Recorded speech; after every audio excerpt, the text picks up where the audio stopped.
नीति आयोग भारत सरकार द्वारा ब्लॉक शेरगढ़ को आशान्वित ब्लॉक अंतर्गत शामिल किया गया है, जिसके तहत गुरुवार को प्रधान सरवण सिंह जोधा की अध्यक्षता में पंचायत समिति शेरगढ़ ब्लॉक स्तरीय चिंतन शिविर कार्यक्रम आयोजित किया गया।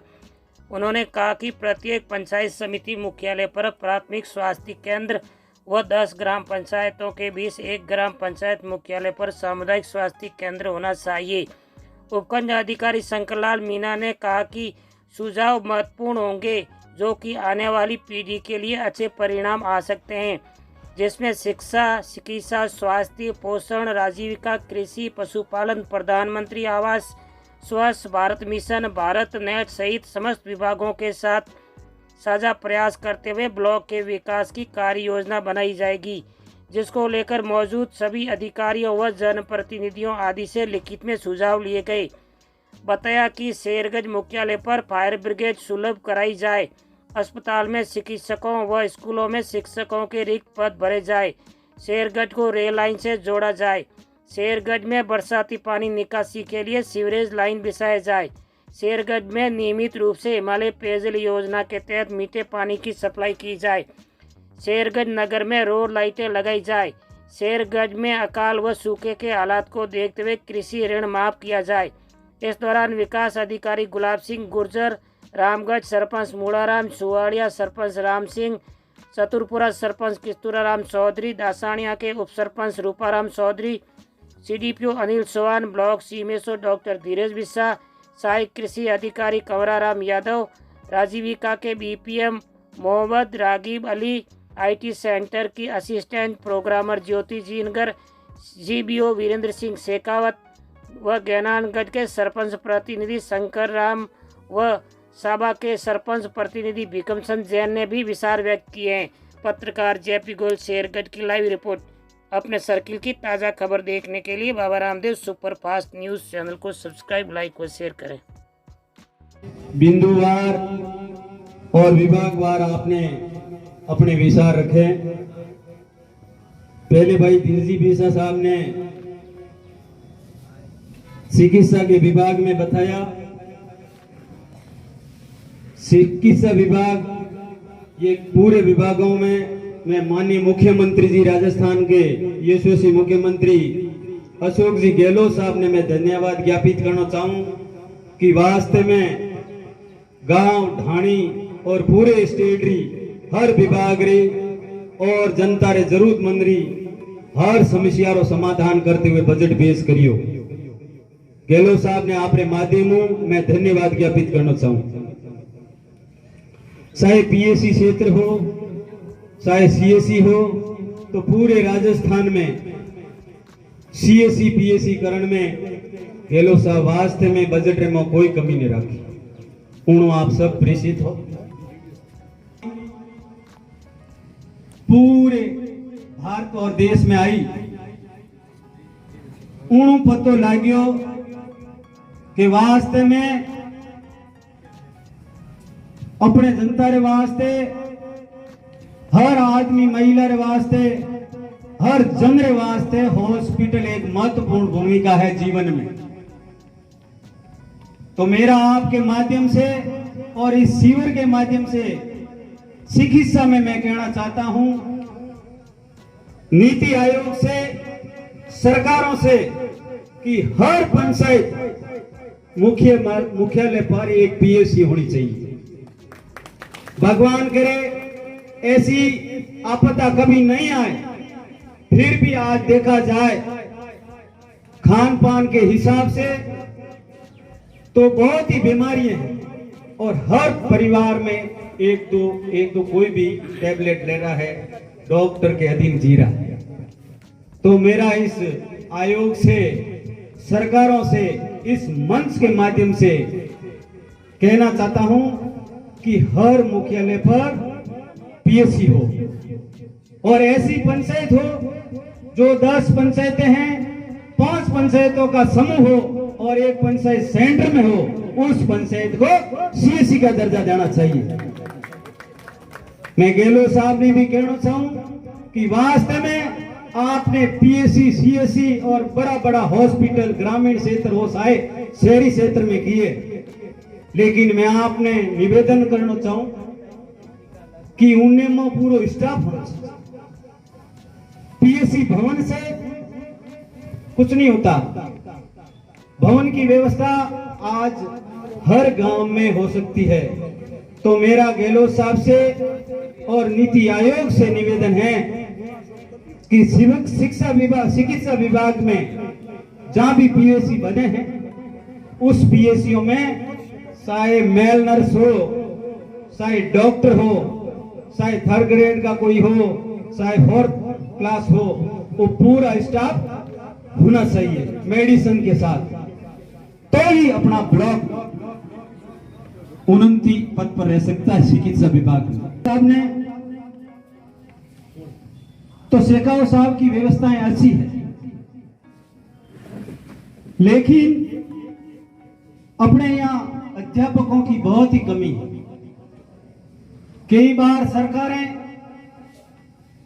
मनसा इंसा अनुसार सुईसा से स्थानांतरण करते हैं कि जो भी अधिकारी है, अध्यापक है, अपने सुईसा से अपने जिले में नजदीक जाना चाहता है तो सरकारों ने ऐसी व्यवस्था की थी कि फार्म भरें, ऑनलाइन फार्म थे। तो अपने यहाँ सब सीकर के बाल के टीचर थे, वो सारे टीचर चले गए। फिर 3rd ग्रेड की खुली ट्रांसफर, तो लेकिन वो 2nd ग्रेड के और 1st ग्रेड के निकल गए। तब सोचा ये तो गलत हो रहा। तब 3rd ग्रेड की बदलियां रोक दी।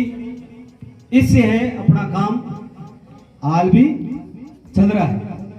तो मेरा इस नीति से, आयोग से और सरकार से निवेदन है कि कोई भी कर्मचारी चाहे अधिकारी यहां लग जाता है जो जॉन डायरेक्ट होना चाहिए, 10 साल तक उसका स्थानांतरण नहीं होना चाहिए। कोई भी आदमी, कोई भी कर्मचारी या अधिकारी जब सर्विस में जाता है, नौकरी में जाता है, उस फार्म में ये नहीं लिखता कि मुझे सुईसा से स्थान दिया जाए, सुईसा से मेरी पोस्टिंग की जाए। ऐसा किसी ने लिखा? आपने लिखा? तो आप पढ़े थे उसमें पधारा हुए प्रधान साहब, मैंने ड्यूटी ज्वाइन की थी। वैसे मुझे 15-20 दिन ही हुए। नीति आयोग है जो इस प्रकार से कोई डेवलपमेंट रहते हैं। बाकी हमारे कुछ दिन पहले सीओ साहब ने, मुख्य कार्यकारी अधिकारी जोधपुर ने मीटिंग ली, उसमें भी कुछ रहा। काफी देखने को मिला जो ऊंचा, उनके बारे में मैंने काफी चिंतन हुआ, काफी कमी रही है। तो उस कमी के लिए जो ब्लॉक लेवल अधिकारी है, संबंधित जो 10 डिपार्टमेंट है, उनके साथ में आप लोग जो जनप्रतिनिधि है, मैं सरपंच साहबान, प्रधान साहब से और जितने भी यहाँ बिराजे हुए सभी जनप्रतिनिधि है, आप एक बहुत ऐसी जगह हो जहाँ पे आपका सुझाव, आज जो आपका जो चिंतन शिविर हुआ है, वो आपके सुझाव बहुत ही महत्वपूर्ण है। हमने देखा मोटे मोटे तौर पे आंगनवाड़ी है, जितने भी बिंदु है आपने बहुत गहराई से देखे होंगे। गर्भवती महिलाओं का है, छोटे छोटे बच्चा शिशुओं के मरने की स्थिति, जो छोटे बच्चे शिशु मर जाते हैं, आपके 10वीं की बच्चियों के जैसे परसेंटेज है। तो उसमें 2-3 चीज मैं ज्यादा फोकस करूंगा कि 9वीं कक्षा से 12वीं में जो बच्ची 9वीं कक्षा में आ रही है तो वो हाई परसेंटेज है, 100 ऊपर परसेंटेज है। तो उसका मुख्य कारण ये रहा, पाया गया कि जितने भी बच्चे हैं वो प्राइवेट स्कूल में पढ़ रहे हैं। प्राइवेट स्कूल से सीधा वो 9th में या जो 12th में गई बच्ची है तो वो परसेंटेज बहुत ऊपर है। अब बाकी जगह तो कम है और इसमें ज्यादा है।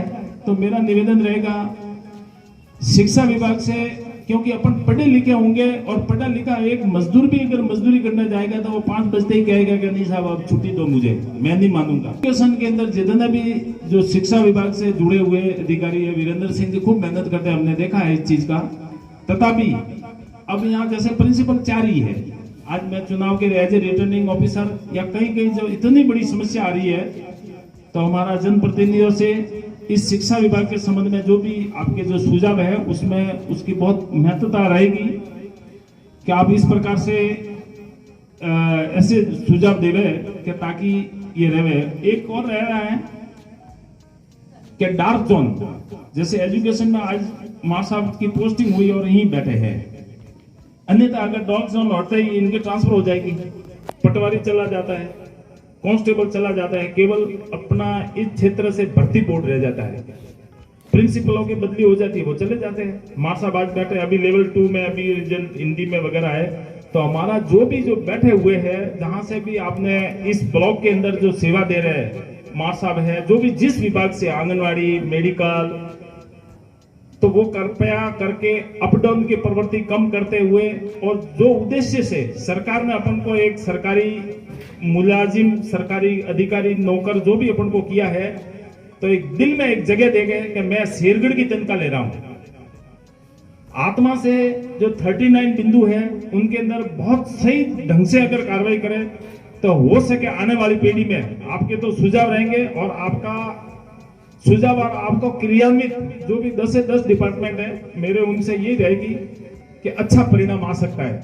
और आपको एक मिलेगा कैसा, मैं शेरगढ़ था जब मुझे मेरे डिपार्टमेंट में, मैंने आंगनवाड़ी में ये हुआ, या मेरी ओडीएफ ये हुई, या जो भी टीकाकरण में हुआ, मेडिकल, एजुकेशन, जितने भी जो पीएचडी, तो वो कम से कम ये जो परसेंटेज जो कमी है, आईसीडीएस डिपार्टमेंट, एग्रीकल्चर, मिट्टी का प्रेसिशन है, जो भी जो छोटी मोटी चीज है वो कृपया करके अपना लक्ष्य प्राप्त करें। चुनाव की आचार संहिता या चुनाव संबंधी काम में अपन बिजी रहेंगे, तथापि ये एक सेवा का मौका है। मेरा मानना है कि कई लोग ये राम रसोड़े वगैरह बनाते हैं सेवा के लिए, तो आपको एक राम रसोड़ा ही मानना है। बाबा के अपन इस क्षेत्र में है और ये शेरगढ़ अपना ब्लॉक जो पिछड़ा है, तो उसके लिए अपन क्या कर सकते हैं, यही मेरा निवेदन रहेगा, यही आग्रह रहेगा। और जनप्रतिनिधियों से भी निवेदन रहेगा कि आप भी अगर अन्य मीटिंग में हम भाग नहीं ले रहे तो कोई बात नहीं, आप हो गए लेट बात हो गए, तो इस मीटिंग में जरूर आपकी उपस्थिति 100% होनी चाहिए। जय हिंद, जय भारत।